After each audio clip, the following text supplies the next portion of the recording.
Assalamualaikum warahmatullahi wabarakatuh. Waalaikumsalam warahmatullahi wabarakatuh. Nama saya Wais Al-Qarani, tinggal di Waru Sidoarjo. Pertanyaan saya, Bib, seperti yang sudah dijelaskan sebelumnya, metode atau thariqah dakwah itu harus sesuai dengan ajaran Nabi Muhammad SAW dan para sahabatnya. Itu memang yang terjadi sebelum era modern datang. Setelah era modern datang, efek modernisasi dalam dakwah pun juga mendapat efek negatif dan efek positif.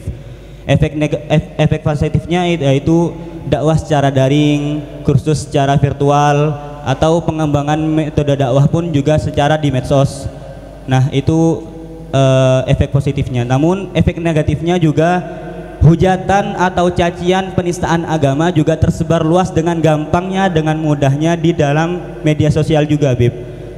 Al-Fakir menemukan di salah satu channel YouTube yang bernama Sunnah Rasul, itu menjelaskan tentang kejadian yang ada yang terjadi di zaman Nabi Muhammad SAW, tapi menggunakan hadis, tapi mereka menistakan dan mendustakan kejadian tersebut.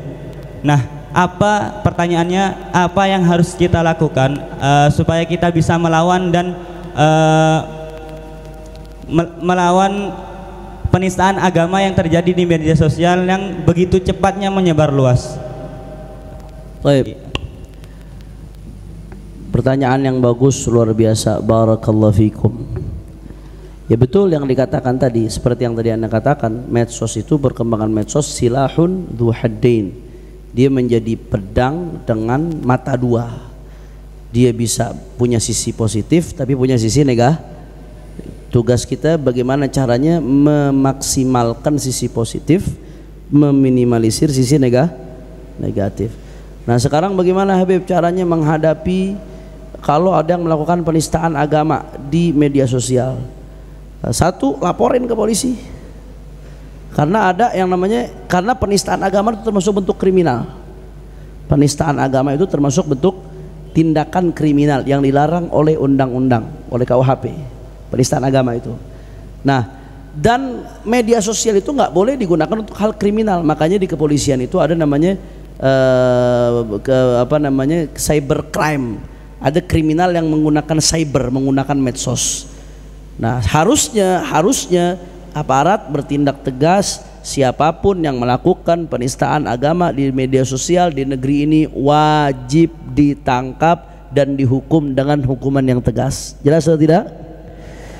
Jadi langkah yang pertama yang mesti kita lakukan, gandeng ormas-ormas Islam, minta bantuan pengacara, laporkan ke polisi, bikin laporan. Kalau polisinya benar, polisinya lurus, betul-betul menjalankan amanat undang-undang, apalagi kalau dia muslim, kalau dia punya iman dalam hatinya, harusnya segera diproses, harusnya segera ditangkap, agar menjadi efek jera untuk dia si pelaku dan untuk orang lain agar nggak melakukan seperti itu. Sekarang kenapa kadang-kadang banyak penistaan agama di sana sini, tapi orang nggak kapok karena saya lihat nggak ada proses yang tegas.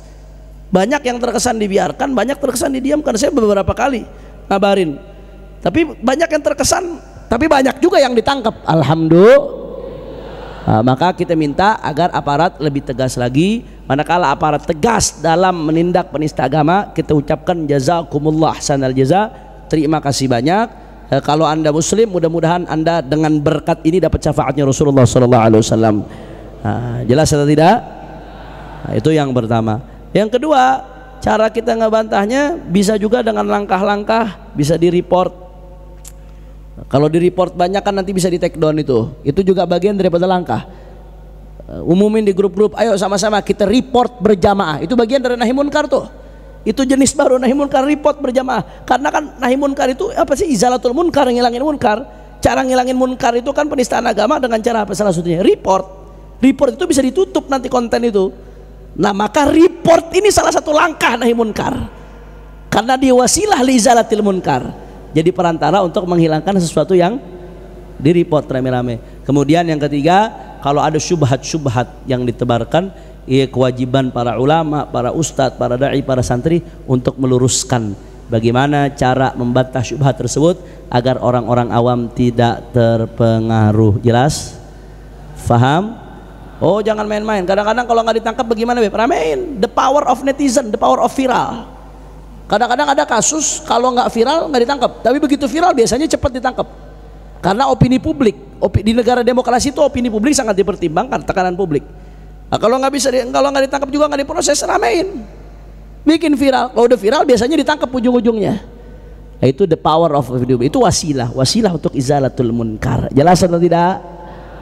Nah, makanya hati-hati, jangan sembarangan buka-buka konten-konten di medsos, jangan sembarangan. Baik, pertanyaan berikutnya. Nah, tapi ada satu hal yang menarik yang ingin saya bahas tadi. Sebelum pertanyaan ini ada satu hal yang menarik. Perkembangan. Syuf, kita bicara soal perkembangan zaman.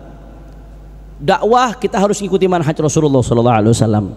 Sebagaimana judul kitab Al-Qudwatul Hasanah fi manhajid da'wati ilallah. Suri tauladan kita dalam dakwah kepada Allah Subhanahu wa taala siapa? Rasulullah bersama sahabat-sahabatnya. Maka dakwah yang benar yang paling mendekati dakwahnya Rasulullah sallallahu alaihi wasallam. Tapi kan zaman berubah, Beb. Media dakwah berubah, Beb. Sarana prasarana dakwah berubah, Beb. Maka yang mesti kita pahami di sini ada maqasid, ada wasail. Maqasid nggak boleh berubah. Substansi nggak boleh berubah.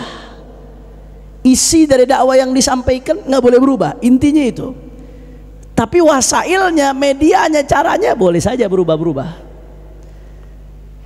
Contoh, mungkin 50 tahun lalu belum ada tablik akbar, sholawatan.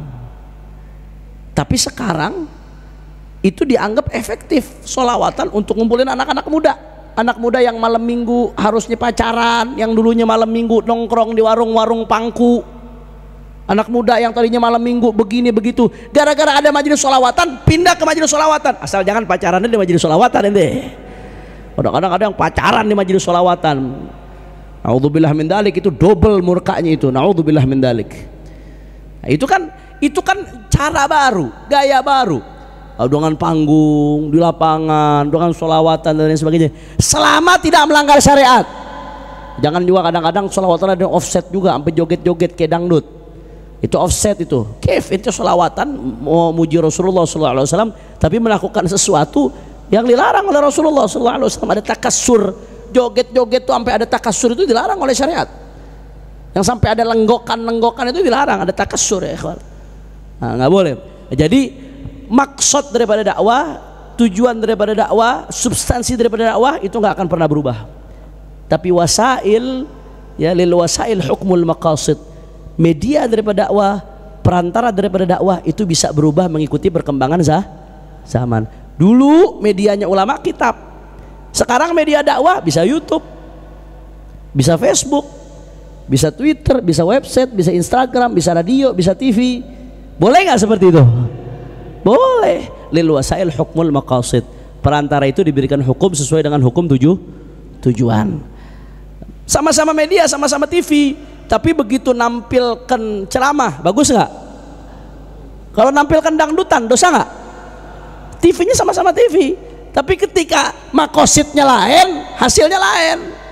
Maka lil wasail hukmul maqasid. Tapi yang perlu jadi catatan, al-ghayah la tubarrirul wasail. Tujuan itu nggak menghalalkan segala cara. Jangan dengan alasan dakwah segala cara dihalalkan. Alasannya dakwah, apa yang dilakukan? Ikut duduk sama orang yang lagi pada mabok, masih ada mirasnya, masih ada pelacur di sampingnya. Ngapain? Lagi dakwah, pelacur di sampingnya pakai pakaian terbuka. Di depannya ada khamr, minuman keras. Orang lagi pada minum, nggak boleh ya ikhwan. Duduk di meja yang ada khamrnya itu sendiri munkar. Bagaimana kan mereka juga butuh dakwah. Nanti setelah mereka selesai dari kemaksiatannya, kalau ente nggak bisa nahi munkar, setelah selesai mereka dari kemaksiatannya, ente datangin, ente nasihatin baik-baik, tunjukkan akhlakul karimah yang baik.